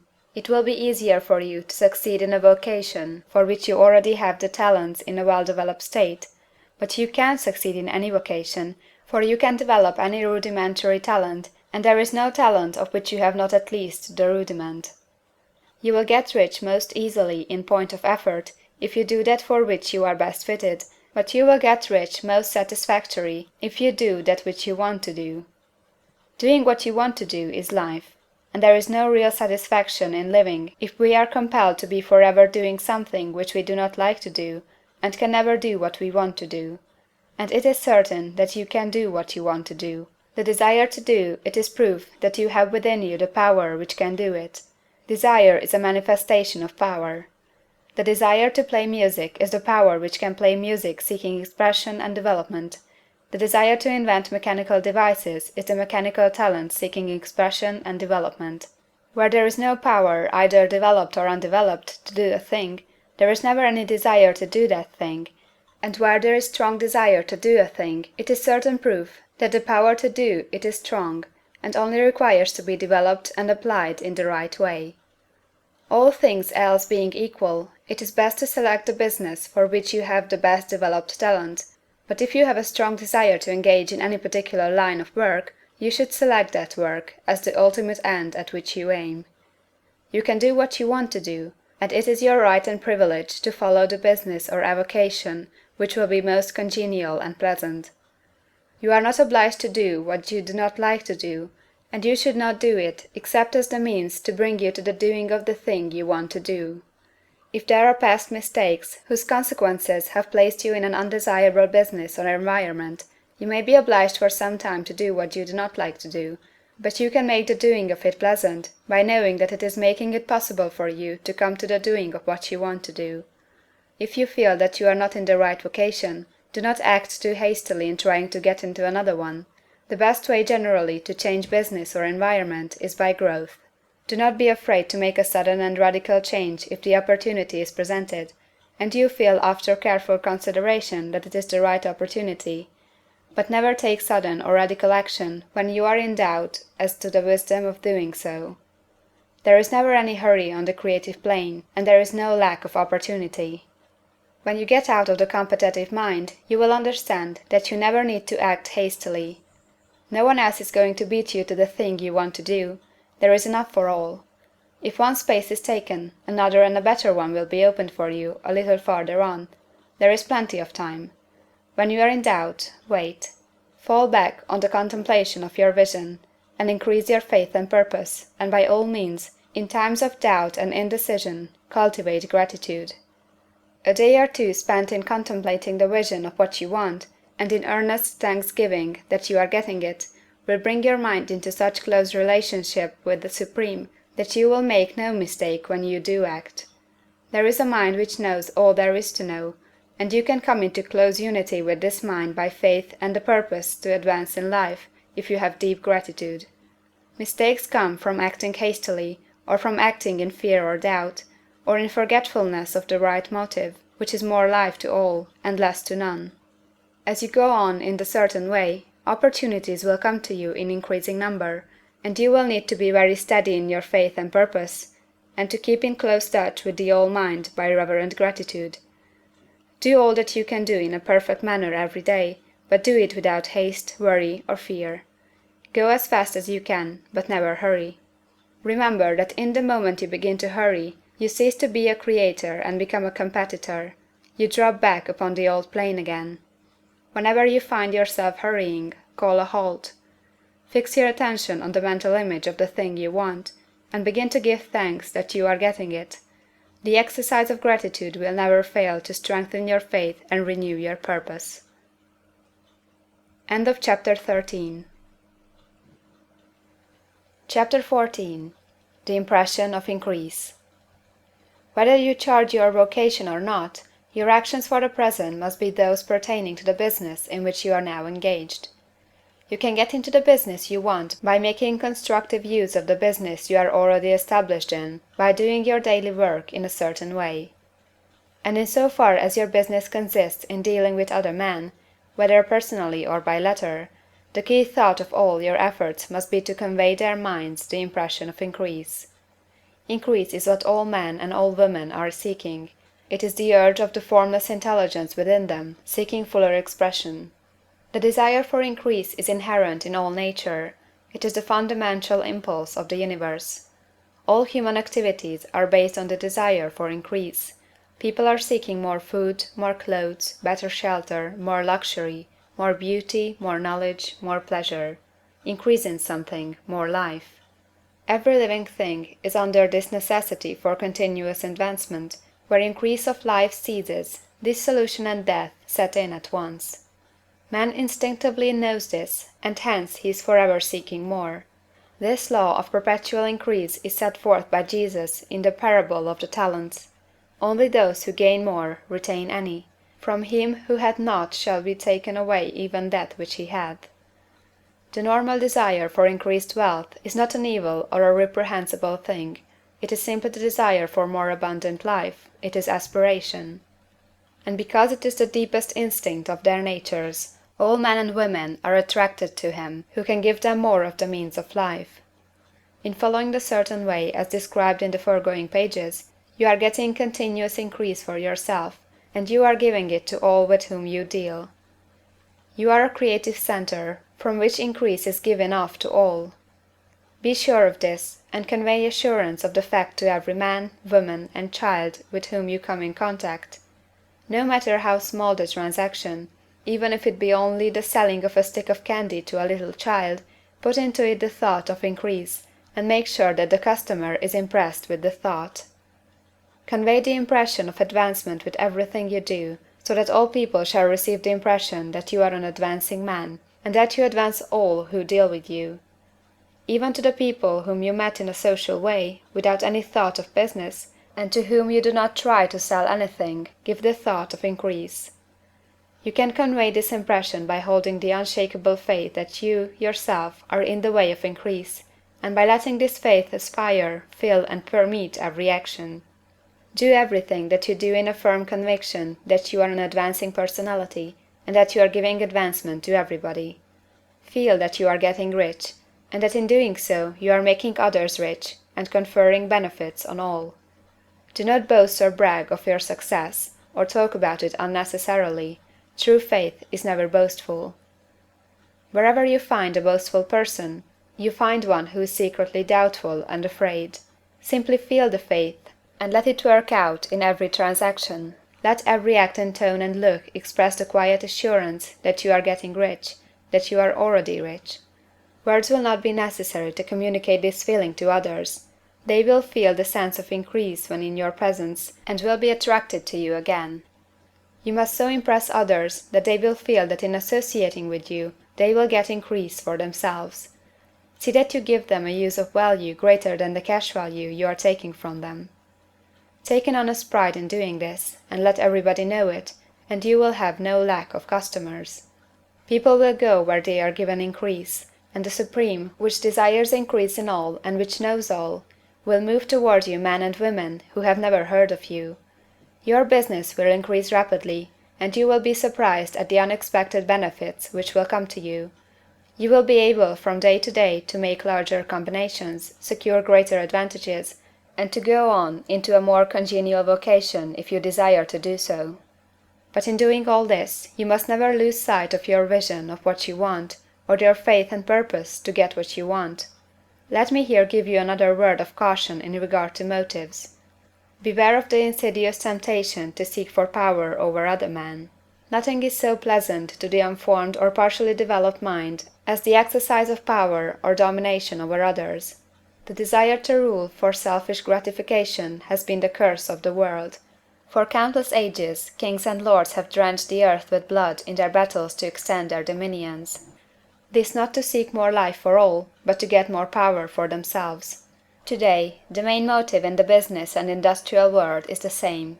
Men marshal their armies of dollars, and lay waste the lives and hearts of millions in the same mad scramble for power over others. Commercial kings, like political kings, are inspired by the lust for power. Jesus saw in this desire for mastery the moving impulse of that evil world he sought to overthrow. Read the 23rd chapter of Matthew, and see how he pictures the lust of the Pharisees to be called master, to sit in the high places, to domineer over others, and to lay burdens on the backs of the less fortunate. And note how he compares this lust for domination with the brotherly seeking for the common good to which he calls his disciples. Look out for the temptation to seek for authority, to become a master, to be considered as one who is above the common herd, to impress others by lavish display, and so on. The mind that seeks for mastery over others is the competitive mind, and the competitive mind is not the creative one.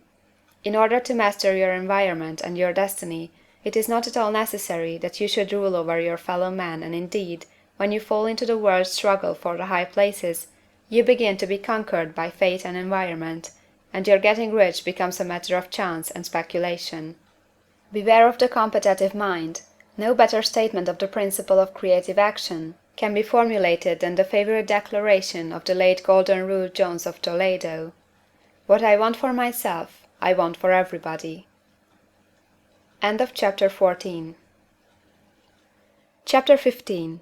The Advancing Man. What I have said in the last chapter applies as well to the professional man and the wage earner as to the man who is engaged in mercantile business. No matter whether you are a physician, a teacher, or a clergyman, if you can give increase of life to others and make them sensible of the fact, they will be attracted to you, and you will get rich. The physician who holds the vision of himself as a great and successful healer, and who works toward the complete realization of that vision with faith and purpose, as described in the former chapters, will come into such close touch with the source of life that he will be phenomenally successful. Patients will come to him in throngs. No one has a greater opportunity to carry into effect the teaching of this book than the practitioner of medicine. It does not matter to which of the various schools he may belong, for the principle of healing is common to all of them, and may be reached by all alike. The advancing man in medicine, who holds to a clear mental image of himself as successful, and who obeys the laws of faith, purpose, and gratitude, will cure every curable case he undertakes, no matter what remedies he may use. In the field of religion, the world cries out for the clergyman who can teach his hearers the true science of abundant life. He who masters the details of the science of getting rich, together with allied sciences of being well, of being great, and of winning love, and who teaches these details from the pulpit, will never lack for a congregation. This is the gospel that the world needs. It will give increase of life, and men will hear it gladly, and will give liberal support to the man who brings it to them. What is now needed is the demonstration of science of life from the pulpit. We want preachers who can not only tell us how, but who in their own persons will show us how. We need the preacher who will himself be rich, healthy, great, and beloved, to teach us how to attain these things, and when he comes he will find a numerous and loyal following. The same is true for the teacher who can inspire the children with the faith and purpose of the advancing life. He will never be out of a job. And any teacher who has this faith and purpose can give it to his pupils. He cannot help giving it to them if it is a part of his own life and practice. What is true of the teacher, preacher, and physician is true of the lawyer, dentist, real estate man, insurance agent, of everybody. The combined mental and personal action I have described is infallible. It cannot fail. Every man and woman who follows these instructions steadily, perseveringly, and to the letter, will get rich. The law of the increase of life is as mathematically certain in its operation as the law of gravitation. Getting rich is an exact science. The wage earner will find this as true of his case as of any of the others mentioned. Do not feel that you have no chance to get rich because you are working where there is no visible opportunity for advancement, where wages are small and the cost of living high. Form your clear mental vision of what you want, and begin to act with faith and purpose.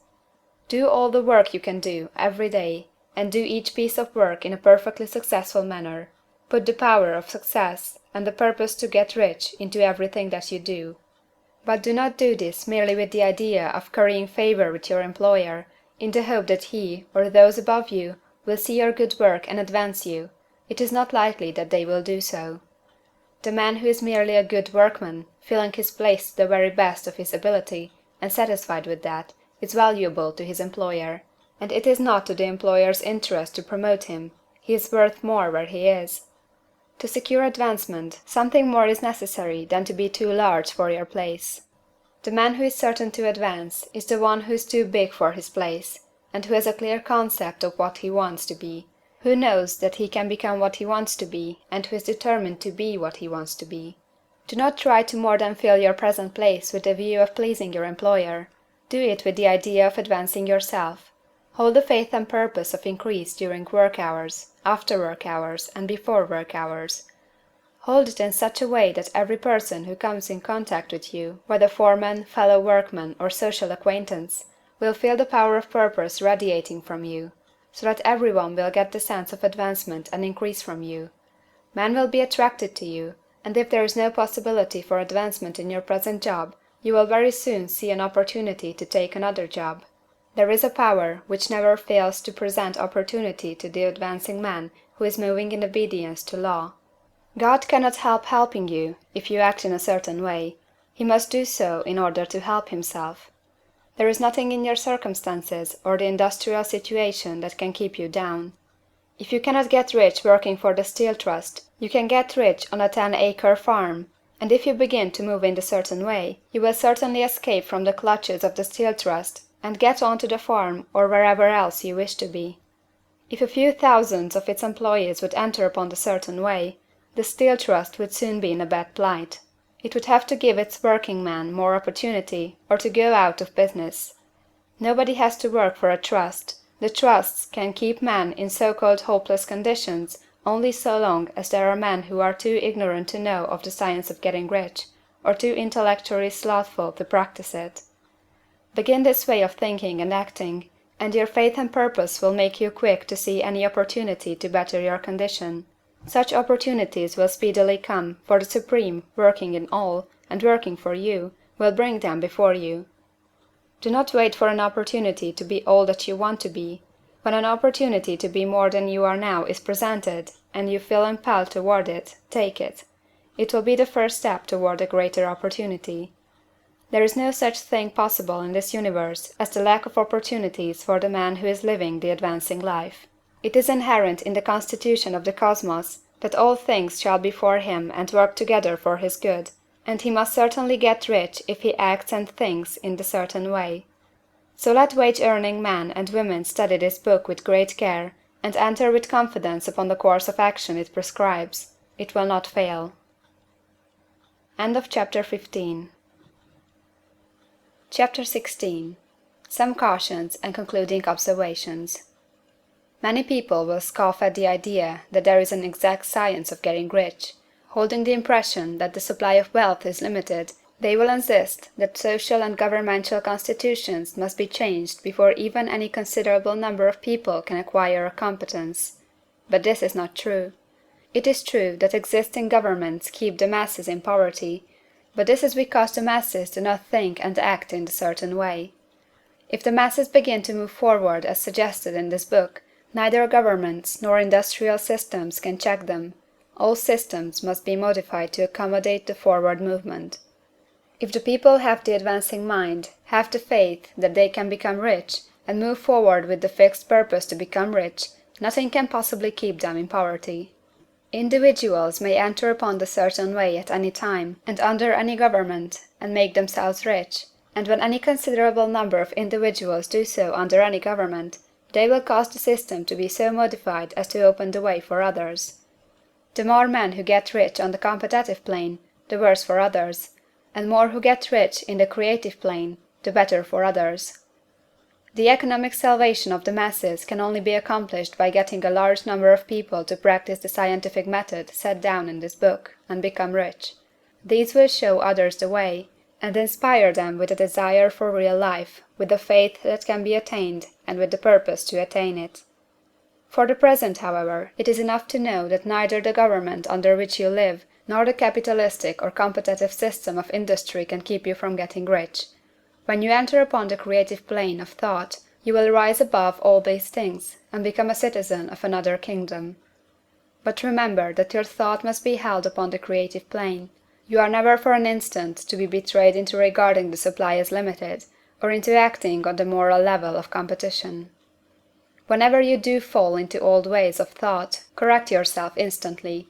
For when you are in the competitive mind, you have lost the cooperation of the mind of the whole.